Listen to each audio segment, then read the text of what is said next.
الحمد لله رب العالمين والصلاة والسلام على رسوله الكريم أما بعد فقد قال الله تعالى في القرآن المجيد والفرقان الحميد أعوذ بالله من الشيطان الرجيم بسم الله الرحمن الرحيم میرے محترم برادران اسلام، السلام علیکم ورحمۃ اللہ وبرکاتہ۔ آپ سب پر اللہ کی رحمت و سلامتی ہو۔ قرآن کی تبلیغ و قرآن کی نشر و اشاعت اور قرآن کے پیغام کو پوری عالم انسانیت تک پہنچانے والے خالص نبیوں والے اس کام کی اسلامی نورانی بابرکت مبارک گلشن میں آپ سب کا خیر مقدم ہے، استقبال ہے، خوش آمدید۔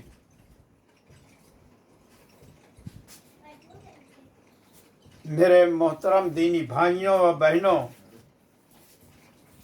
اسلام کے اندر مین جو بنیاد ہے وہ برائی کے خلاف جہاد ہے۔ ہم کو برائی کو روکنے کا حکم دیا گیا ہے۔ حضرت ابو سعید خدری رضی اللہ عنہ فرماتے ہیں کہ رسول اللہ صلی اللہ علیہ وسلم نے فرمایا، تم میں سے جو شخص برائی دیکھے تو اسے ہاتھ سے روکے، اگر ہاتھ سے روکنے کی طاقت نہ ہو تو زبان سے روکے، اور اگر اس کی بھی طاقت نہ ہو تو اپنے دل میں اسے برا جانے، اس لیے کہ یہ ایمان کا سب سے ادنا درجہ ہے۔ صحیح مسلم حضرت عبداللہ بن مسعود رضی اللہ عنہ کہتے ہیں کہ رسول اللہ صلی اللہ علیہ وسلم نے فرمایا، بنی اسرائیل میں آفات اور شر کی ابتدا یوں ہوئی کہ جب ان میں سے کوئی گناہ کا ارتکاب کرتا تو روکنے والے دوڑ پڑتے تھے، وعظ و نصیحت کرتے، خدا اور آخرت کی فکر دلاتے تھے، لیکن دوسرے ہی دن وہ اس کے ساتھ بیٹھ کر کھانے پینے لگتے، گویا انہوں نے اسے گناہ کرتے دیکھا ہی نہیں۔ اللہ تعالیٰ نے جب ان کی یہ حالت دیکھی تو ان کے دلوں میں باہمی دشمنی پیدا کر دی، اور پھر ان کے پیغمبر حضرت داؤد علیہ السلام اور حضرت عیسیٰ علیہ السلام کی زبان سے ان پر لعنت کرائی، اور یہ اس لیے کیا کہ انہوں نے اللہ تعالیٰ کی نافرمانی کی تھی اور وہ حد سے آگے بڑھ گئے تھے۔ قسم ہے اس ذات کی جس کے ہاتھ میں محمد صلی اللہ علیہ وسلم کی جان ہے، تم بھلائی کی ترویج اور برائی کی روک تھام کا فریضہ انجام دو، ظالموں کو اور باطل پر چلنے والوں کو روکو، ورنہ اللہ تعالیٰ تمہیں بھی وہی سزا دے گا جو تم سے پہلے لوگوں کو ملی ہے۔ اور ایک روایت میں ہے کہ وہ تمہارے دلوں میں بھی عداوت پیدا کر دے گا اور تم ایک دوسرے پر لعنت بھیجنے لگو گے۔ ابو داؤد و ترمذی۔ اسلام میں یہ حقیقت روز روشن کی طرح آیا ہے کہ جو کچھ انسانی زندگی میں مشکلات اور تکالیف پیش آ سکتی ہیں وہ انسان کے اپنے گناہوں اور برائیوں کا نتیجہ ہوتی ہیں۔ یعنی انسانوں کو اس کائنات میں جو مصائب درپیش ہوتے ہیں وہ کسی اور کی طرف سے نازل کردہ نہیں ہیں، بلکہ یہ انسان کے اپنے اعمال کا نتیجہ ہیں۔ یوں انسان کو اپنا محاسبہ کرنا چاہیے۔ ایک جگہ ارشاد باری تعالیٰ ہے، پھر کیوں نہ ان قوموں پہ جو پہلے سے گزر چکی ہیں ایسے اہل خیر موجود ہیں جو لوگوں کو زمین میں فساد برپا کرنے سے روکتے، ایسے لوگ نکلے بھی تو کم جن کو ہم نے ان قوموں سے بچا لیا، ورنہ ظالم لوگ تو انہی مزوں کے پیچھے پڑے رہے جن کا سامان انہیں فراودانی کے ساتھ دیے گئے تھے، और वो मुजरिम बनकर रहे।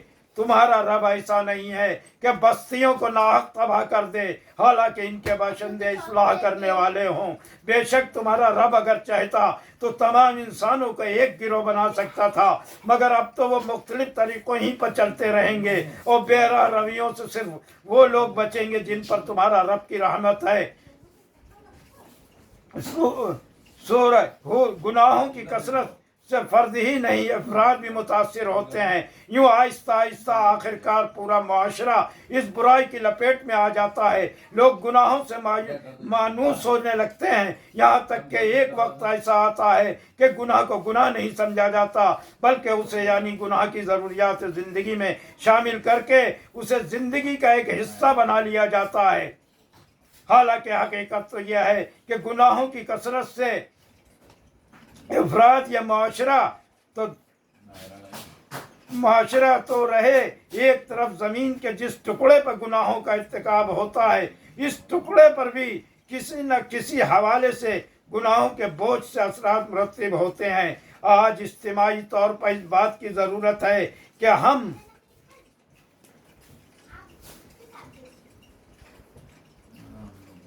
एक मर्तबा फिर अपना मुहासबा करें और अपनी आने वाली ज़िंदगी के लिए सोच विचार करें, जो बहुत कीमती है और दायमी है। अब आपके सामने सिलसिलेवार तारीख़ इस्लाम जिल्द अव्वल का बयान शुरू करते हैं।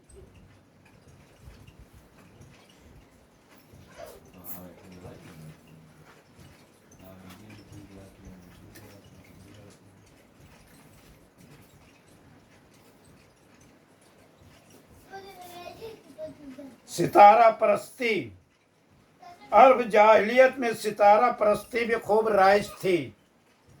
मुर्रखीन के पास इस बात के लिए कोई दलील मौजूद नहीं है कि अरब, मिस्र, यूनान, ईरान, इन चारों मुल्कों में कौन सा एक मुल्क सितारा परस्ती का उस्तादा और बाकी तीनों इसके शागिर्द हैं। बहरहाल इस बात का सबूत दुश्वार है कि अरब में सितारा परस्ती बाहर से आई। कबीला हमीर सूरज को कनाह, चांद को तमीम परस्तारों के नाम से मौसूम थे। पत्थरों के बुत और मशहूर सितारे मुश्तरक तौर पर कबाइल में पूजे जाते थे। सितारों के तुलू और गुरूब पर बड़े बड़े कामों का इन्हिसार रखते थे।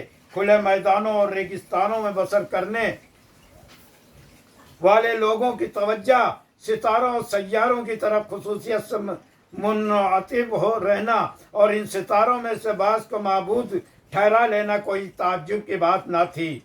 कुरान करीम के सूरह नूह से मालूम होता है कि हज़रत नूह अलैहिस्सलाम के ज़माने में भी इराक़ अरब में यागूस, याऊक, वादु नस्र, सवा वगैरह की प्रस्तुत होती थी, जो सब सितारों के नाम हैं। इससे मालूम हुआ कि सितारा परस्ती मुल्क अरब में कदीम अय्याम से राइज थी। अरब के सितारा परस्तों में चांद का प्रस्तार सबसे ज़्यादा थे और चांद सबसे महबूब माबूद समझा जाता था। कहानत। अरब में काहन लोग बड़ी कसरत से होते थे। काहन वो कहलाता है जो इसरार के जानने और गायब की खबरों पर इत्तला रखने का दावा करे। जो गुज़िश्ता हालात की खबर दे इसको काहन, और जो आइंदा हालात की खबर दे इसको इराफ कहते थे। गायब दानी का दावा करने वाले मर्द भी होते थे, औरतें भी। अरब के काहिनों में अफी, जजीमा, अबरश, शक, सतीह वगैरह मशहूर काहिन थे। गायब दानों की एक किस्म नाजिर कहलाती थी, जो आईना या पानी से लबरेज तख्त पर नजर डालते और गायब की बातें बताते, या हैवानात की हड्डियों और जिगर वगैरह व आज़ा को देखकर हुक्म लगाते थे।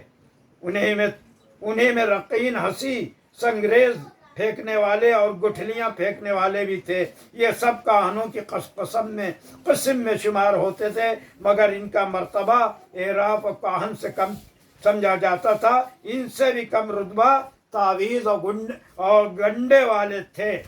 इंशाअल्लाह इसके आगे का سلسلے وار تاریخ اسلام کا بیان کل ہوگا۔ وآخر دعوانا ان الحمد للہ رب العالمین، لا الہ الا اللہ محمد رسول اللہ۔